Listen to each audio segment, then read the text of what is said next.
Alrighty, welcome back everyone. We just talked about my picks for the 12-team playoff. I do have Ohio State taking home the national title this upcoming year. Also, Anthony, apologize for missing your question up here.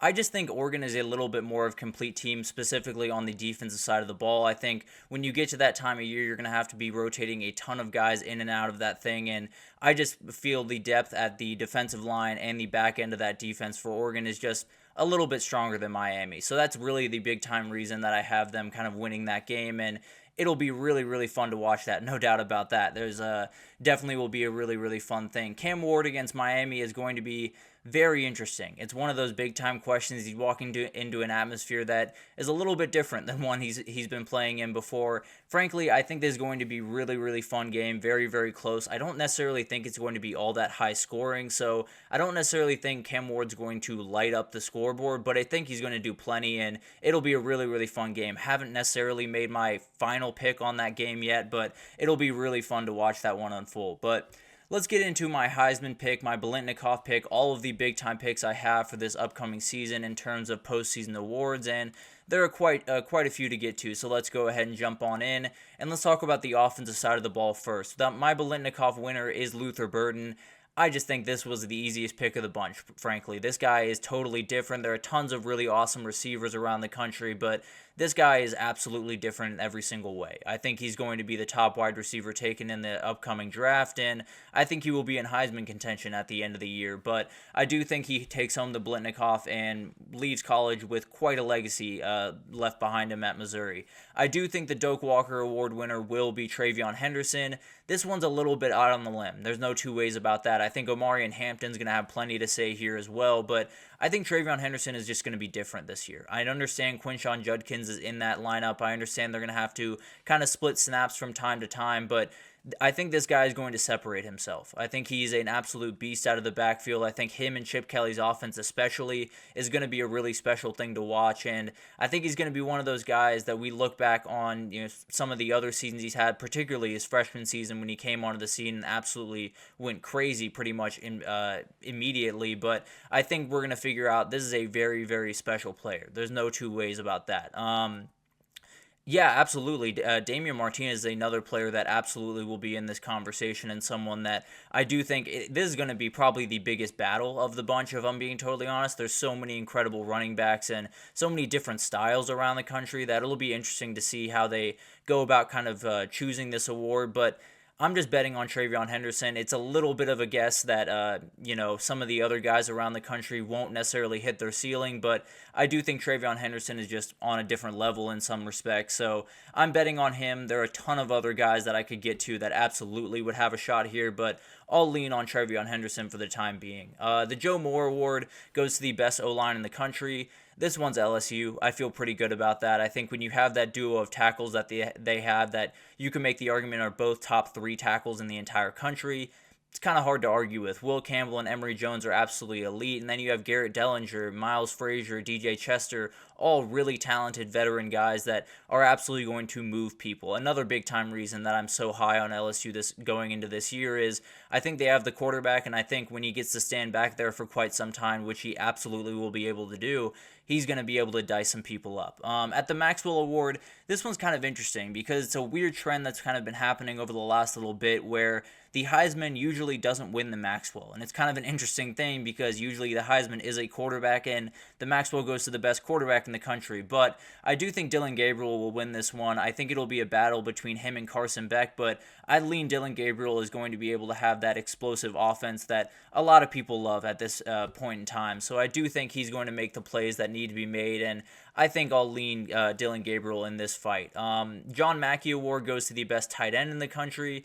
I'm going to take it to Mitchell Evans. I do think there's a number of guys that are going to have plenty to say here. I think Colston Loveland is absolutely an elite player. Ben Urasek down at Georgia I think is going to have a huge year, but I do think Mitchell Evans is going to get the most targets. I think when you look at that wide receiver room at Notre Dame, it took a big time step forward from last year, but I still think they're going to have to lean on those tight ends just a little bit. So I do think Mitchell Evans will have to make a number of plays this upcoming year for this Notre Dame team, and it'll lend itself to him winning the John Mackey Award and probably moving on as one of the very top tight ends in this upcoming class, right up there with Colston Loveland. But a very, very fun group of offensive awards here. Definitely ones that are going to be really, really tough. Anthony, I'm actually about to get to the Broyles Award right now, so let's get into the defense and the coaches. Head coach of the year, I'm going Mario Cristobal. I think he's going to make the adjustments that you need to make going into this year. I think he's going to make the big-time coaching decisions that have kind of eluded him in the past. And this is one that I frankly think it's going to be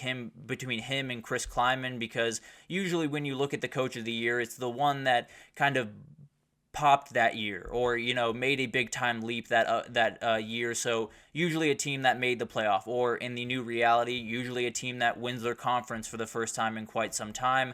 I think it'll be a battle between him and Chris Kleiman, but I'll lean Mario Cristobal for the time being. I think he's going to take some big time steps forward and absolutely be someone that deserves this and will make it up there at the very end of the year. So kind of an interesting pick, but I do think Mario Cristobal will be the guy that wins head coach of the year. The Broyles Award, as Anthony was asking about over here, I think it's got Jim Knowles' name written all over it. I think you look at this Ohio State offense, I think they're just elite all over the place. I think they're going to have so many different guys that are going to be able to make plays, and Jim Knowles has been building out this defense for the last couple of years, and I do think they're going to be able to make a ton of plays. Shannon Dawson absolutely will have plenty to say about this award among a ton of other players, but I do think this is going to be the best defense in the country. I think Jim Knowles has built this thing up to a really, really remarkable clip, and I think it's just going to be a really, really hard defense to get any beat on. So I am going to take Jim Knowles. I think Shannon Dawson's an absolutely great pick as well there. I think there's a number of really good picks around the country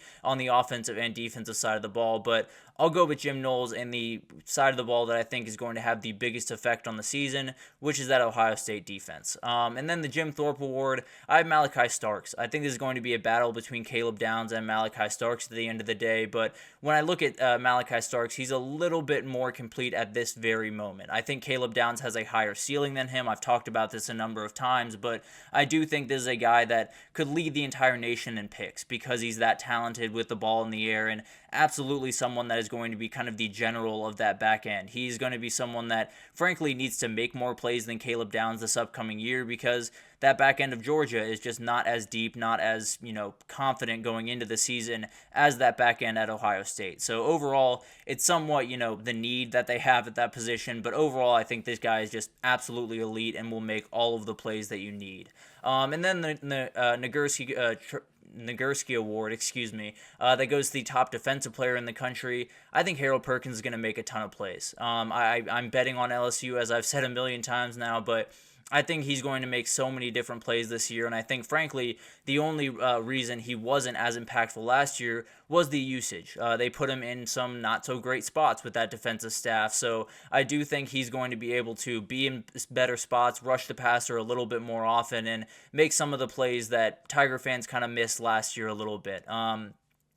Absolutely, Ruben Bain will absolutely have something to say. The Outland is one of those that it's kind of hard to get a beat on because they say interior offensive or defensive lineman and then give it to pretty much any defensive or offensive lineman, so it definitely could be an interesting one, but I am going to go Mason Graham there. I think he's someone that is totally just going to bully offensive lines pretty much all year. I think he's an absolutely dominant force, someone that, especially next to someone like Kenneth Grant, is going to have plenty of one-on-one matchups that he's going to be able to exploit, and he's going to be a problem for just about every single team that he faces. Now, there's a ton of big-time defensive linemen that will have plenty to say about this trophy, but when I look across the country, I have the fewest questions about what Mason Graham can do this upcoming season. But let's move on to the big award. Let's move on to the one that everyone is watching, the Heisman Trophy, and I got some interesting picks here, guys, but I do think there's going to be 5 finalists. I think that's something that you'll likely see a little bit more as we get into the 12-team playoff with so many different teams winning their conference or making a run at the playoff. I think there's going to be more players that get a little bit more of that spotlight. So I do think there will be more 5-player kind of finalists in the NYC going forward. I do think it's going to be Avery Johnson, Dylan Gabriel, Quinn Ewers, Carson Beck, and Cam Ward in New York at the end of the year. I think all these guys are just outright elite. I think they're totally different at the quarterback position. I really wanted to put multiple positions here, but I've seen what the Heisman has become, so I'm not necessarily going to put myself out on the limb and put someone at running back or wide receiver here because it goes to a quarterback. That's just the way that it works. So I definitely think that these are going to be the 5 guys. I think Luther Burden, Garrett Nussmeier, Travion Henderson, Harold Perkins, Kyron Drones are absolutely going to be right there in that conversation among probably a million other guys, but absolutely we'll have a ton of other guys that will be poking and prodding at these guys trying to steal their spot in New York City at the end of the year. But I do have Quinn Ewers taking this thing home. This is a one that, frankly, for the vast majority of the offseason, I did not believe in. I did not think that this offense was going to be at the level that it needed to be. I worried about Quinn Ewers throwing that deep ball at the clip that he needed to, but frankly, everything I'm hearing out of the offseason from Texas has made me feel much more confident in this. And the biggest one for me is Silas Bolden coming in. And this is kind of one that's a little bit interesting because Texas doesn't lack for wide receivers. They got plenty of dudes that he can throw the ball to, but I think this is the difference maker on this team. I think this is the guy that opens so many different doors. He's already gotten comps to guys like Xavier Worthy and Steve Smith in a very short time at Texas, and he's one of those guys that you can get the ball to 10 yards behind the line of scrimmage and he turns it into a 30-yard gain. So I think he has so many different makers. He has like 6 different dudes at the wide receiver position, 3 different tight ends, 3 running backs that are going to get on the field at any given moment. I think this O-line is about as elite as it gets. Cam Williams kind of making his inserting into that lineup as the starter at right tackle, but other than that, everyone else on this offensive line is very experienced and very good, and I think it's going to be one of the most experienced and depth pieces in the entire country. So I do think Quinn Ewers will have plenty of time, and frankly, when he has plenty of time, he picks apart people. I think it's going to be a Mac Jones 2020 type year, but he's going to spread the ball around a little bit more, so there won't be that 2,000-yard receiver to steal the Heisman from him. So overall, I do think Quinn Ewers will win the Heisman. I think it'll be a remarkable year for him that will end in a very, very nice piece of hardware. There's no two ways about that.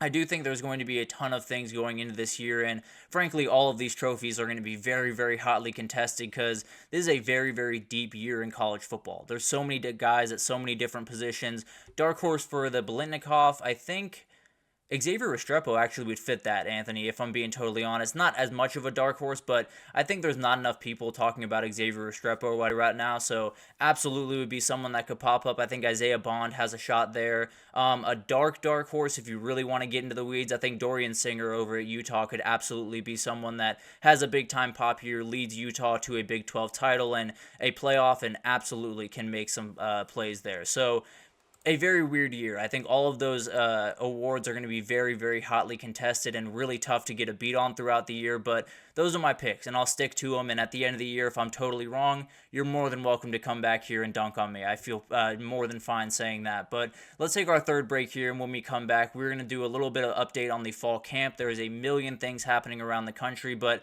we'll update you on 5 different camps going on around the country and just give you little tidbits that you need to know as we head into this season. So stick around, and we'll be right back with that.